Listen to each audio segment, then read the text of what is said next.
This YouTube channel does not promote any violent, harmful, or illegal activities. All content provided by this channel is meant for an educational purpose only.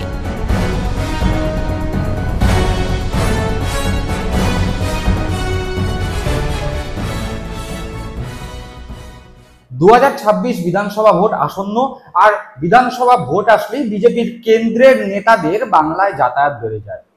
বারবার তৃণমূল কংগ্রেসের বিভিন্ন স্তরের নেতারা বিজেপির কেন্দ্রের নেতাদের এইভাবে ভোট আসলে বাংলায় যাতায়াতকে কটাক্ষ করে বিজেপি নেতাদেরকে পরিযায়ী পাখি তকমা দিয়েছেন। সেই আবহেই নরেন্দ্র মোদী বাংলায় আসছেন। আগামীকাল 18 তারিখ দুর্গাপুরে নরেন্দ্র মোদীর সভা। এই নরেন্দ্র মোদীর সভায় দিলীপ ঘোষের ডাক পাওয়া না পাওয়া নিয়ে রাজ্য রাজনীতিতে অনেক সরগরম হয়েছে। বিভিন্ন মহল দিলীপ ঘোষের ডাক পাওয়া না পাওয়াকে কেন্দ্র করে বিভিন্ন রকম মতামত রেখেছেন। দিলীপ ঘোষ নিজেও জানিয়েছেন যে আমি মোদীর সভায় যাব, কর্মীদের ডাকে যাব, কর্মী হিসাবে যাব, প্রধানমন্ত্রীর বক্তব্য শোনার জন্য কোনো আমন্ত্রণের প্রয়োজন নেই। তিনি আরো বলেছেন যে প্রধানমন্ত্রীর মঞ্চ সবার জন্য নয়, কিছু প্রোটোকল থাকে, তাই আমি মঞ্চে থাকবো না, কিন্তু দর্শকের মধ্যে থেকে আমি প্রধানমন্ত্রীর ভাষণ শুনবো। কিছুদিন আগেই নরেন্দ্র মোদী এবং অমিত শাহ বঙ্গ সফরে এসেছিলেন এবং ঘটনাচক্রে সেই সভায় দিলীপ ঘোষ ডাক পাননি। অনেকেই ভেবেছিলেন শ্রমিক ভট্টাচার্য রাজ্য সভাপতি হওয়ার পরে শ্রমিক ভট্টাচার্যের সঙ্গে দিলীপ ঘোষের দেখা করা, সাক্ষাৎ করা এবং পুরনো কর্মীদের সঙ্গে নিয়ে গিয়ে বিজেপির দপ্তরে শ্রমিক ঘোষের সঙ্গে দেখা করার পরবর্তী সময়ে হয়তো বরফ গলবে, দিলীপ ঘোষ নরেন্দ্র মোদীর সভায় মঞ্চে জায়গা পাবেন। কিন্তু সেই সমস্ত আশায় জল ঢেলে দিয়ে দিলীপ ঘোষ জানিয়েছেন বিজেপির পক্ষ থেকে আমার সঙ্গে কেউ যোগাযোগ করেনি, আমি দিলীপ ঘোষ কর্মীদের ডাকে দুর্গাপুরে নরেন্দ্র মোদীর সভায় যাব এবং দর্শক আসন থেকে নরেন্দ্র মোদীর বক্তব্য শুনবো। এ তো গেল দিলীপ ঘোষকে নিয়ে যে বিতর্ক উঠেছিল সেই বিতর্কের কথা, কিন্তু নরেন্দ্র মোদীর সভায় দর্শক আসনে যারা ভিড় জমাবেন, বলা চলে বিজেপি কর্মী সমর্থকরা, আদৌ কি ভিড় হবে? বিজেপি নেতৃত্ব কি কনফিডেন্ট যে নরেন্দ্র মোদীর সভায় জনসংখ্যা উপচে পড়বে, লোক উপচে পড়বে? ইতিমধ্যেই বিভিন্ন রাজ্যে বাংলা ভাষায় কথা বললেই তাদেরকে বাংলাদেশি বলে তকমা দেওয়া হচ্ছে এবং বিভিন্ন জায়গায় পরিযায়ী বাঙালিদের ওপর অত্যাচার করা হচ্ছে। তার প্রতিবাদে শাসক দল তৃণমূল কংগ্রেস রাস্তায় নেমেছে। মমতা বন্দ্যোপাধ্যায়, অভিষেক বন্দ্যোপাধ্যায় একসঙ্গে পথে হেঁটে মিছিল করেছেন এবং সেখানে জনসমুদ্র, কালো মাথার ভিড়। পিছিয়ে নেই সিপিএম এবং কংগ্রেস, তারাও রাস্তায় নেমে এই ঘটনার প্রতিবাদ জানাচ্ছেন। ঠিক সেই আবহেই নরেন্দ্র মোদী দুর্গাপুরে আসছেন, কিন্তু যে পরিমাণ জনসংখ্যা মমতা বন্দ্যোপাধ্যায়, অভিষেক বন্দ্যোপাধ্যায় গতকালের মিছিলে দেখা গেছে, সেই জনসংখ্যার 1/3 কি নরেন্দ্র মোদীর জনসভায় দেখা যাবে? প্রশ্ন উঠে গেছে বিজেপির মধ্যেই। দুর্বল সংগঠন, এমনকি নরেন্দ্র মোদীর মতো একজন এই বিরাট মাপের নেতা বঙ্গ সফরে আসছেন এবং দুর্গাপুরে সভা করবেন, সেই সভা নিয়ে বিজেপির কোনো প্রস্তুতি মিটিংও হয়নি। রাজ্য স্তর এবং কেন্দ্র স্তরের নেতারা সভাস্থল পর্যবেক্ষণ করছেন, মঞ্চ ঠিকভাবে বাঁধা হচ্ছে কিনা দেখছেন, কিন্তু নরেন্দ্র মোদীর সভায় ভিড় করবেন যারা, সেই জেলা স্তর বা মন্ডল স্তরের সভাপতিরা ক্ষুব্ধ। তার কারণ এই সভাকে কেন্দ্র করে এখনো পর্যন্ত সেভাবে কোনো প্রচারই হয়নি। বিজেপি ভরসা করে আছে তাদের পেটুয়া কিছু সংবাদ মাধ্যমের দিকে, যাকে চলতি কথায় গদি মিডিয়া বলা হয়। সংবাদ মাধ্যমের মাধ্যমেই বিজেপি নরেন্দ্র মোদীর সভার প্রচার করছে। নিচু স্তরে বা তৃণমূল স্তরে বিজেপির সংগঠন এতটাই দুর্বল যে নরেন্দ্র মোদীর মতো একজন নেতা, প্রধানমন্ত্রী যিনি আসছেন সভা করতে, তার সভাকে কেন্দ্র করে কোনো স্ট্রিট কর্নার, পথসভা, ফ্ল্যাগ ফেস্টুন, ব্যানার পর্যন্ত দুর্গাপুর সহ চারিপাশে সেভাবে চোখে পড়ছে না। এই ড্যামেজ কন্ট্রোল করতে রীতিমতো ওই এলাকায় বিধায়ক লোকের বাড়ি বাড়ি যাচ্ছেন, প্রাক্তন সাংসদ লোকেট চট্টোপাধ্যায় লোকের বাড়ি বাড়ি গিয়ে চিঠি বিলি করছেন। চিঠি বিলি করে বলতে হচ্ছে প্রধানমন্ত্রী নরেন্দ্র মোদী সভা করতে আসছে, সেই সভায় আপনারা যোগদান করুন। এতটাই করুণ অবস্থা বিজেপির সংগঠনের, আর সেই সংগঠন নিয়ে বিজেপি 2026 বঙ্গজয়ের স্বপ্ন দেখছে। এই নিয়ে খবরও প্রকাশিত হয়েছে। সেই খবরে বলছে, সাংগঠনিক দুর্বলতায় মোদীর সভার প্রচার নেই, দুর্গাপুরে শুরু আমন্ত্রণ পত্র বিলি। আগামী 18 জুলাই প্রধানমন্ত্রীর 2টি অনুষ্ঠান রয়েছে দুর্গাপুরে। অর্থাৎ সাংগঠনিকভাবে এতটাই দুর্বল যে প্রচারই করতে পারছে না বিজেপি।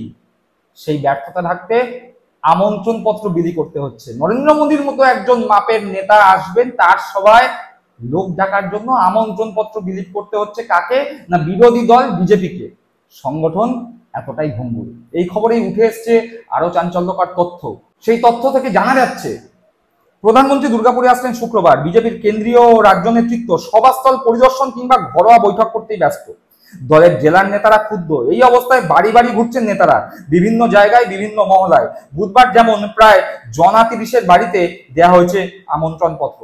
অর্থাৎ ওই যারা কেন্দ্রের নেতা, রাজ্যের নেতা, তারা ওই ঘরোয়া বৈঠক করছে, সভাস্থলে যাচ্ছে, চা খাচ্ছে, বড় বড় গাড়ি নিয়ে আসছে, গলায় উত্তরীয় পড়ছে, চলে যাচ্ছে।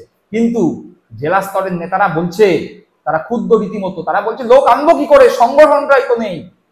তাই উপায় না দেখে লোকের বাড়ি বাড়িতে গিয়ে আমন্ত্রণ পত্র বিলি করছে। প্রাক্তন সাংসদ লকেট চট্টোপাধ্যায়কে নিয়ে আমন্ত্রণ পত্র বিলি করতে হচ্ছে। এই খবরের পরবর্তী অংশে বলছে, শুনুন। দুর্গাপুর জুড়ে এই মেগা ইভেন্টের প্রচারে ব্যর্থ বিজেপি। মিডিয়ার মাধ্যমে মানুষ জানছে প্রধানমন্ত্রী আসছেন দুর্গাপুরে, কিন্তু কোথায় বা কখন সেই প্রচার নেই। তাই নেতৃত্ব ঘরে ঘরে গিয়ে আমন্ত্রণ পত্র বিলিতে বাধ্য হলেন। যদিও এই অভিযোগ উড়িয়ে লক্ষণ ঘরোই বললেন, খুব অল্প সময়ের মধ্যেই কর্মসূচি হচ্ছে, তাই বৃহৎ আকারে প্রচার হচ্ছে না। বৃহস্পতিবার থেকে 3-4টে জেলা জুড়ে প্রচার শুরু হবে। অর্থাৎ ওই এলাকার বিধায়ক লক্ষণ ঘরোই বলছেন যে খুব অল্প সময়ের মধ্যে তো সবার আয়োজন করা হচ্ছে, তাই সেভাবে প্রচার করা হয়নি, কিন্তু বৃহস্পতিবার থেকেই আমরা মাঠে নেমে পড়বো। কিন্তু আদৌ সেই চিত্র দেখা যাচ্ছে না। সংগঠন নেই, লোক নেই। যে কথা বিজেপির ঘরোয়া মিটিং এ শুভেন্দু অধিকারী বিরোধী দলনেতা একবার বলেছিলেন কেন্দ্রীয় পর্যবেক্ষকদের সামনে, যে এইখানকার কমিটি আসলে হোয়াটসঅ্যাপে পাঠানো কমিটি, ফোনে ফোনেই কমিটি হয়ে যাচ্ছে। এলাকায় গিয়ে যখন কোনো সভা মিটিং করা হচ্ছে, তখন দেখা যাচ্ছে ওই 100 থেকে 150 লোক, তার বেশি লোক হচ্ছে না। সেই কথাই যেন বাস্তবে আরো একবার দেখা গেল। তাই প্রাক্তন সাংসদ লকেট চট্টোপাধ্যায়কে মাঠে নামতে হয়েছে। মাঠে নেমে তিনি কি বলছেন?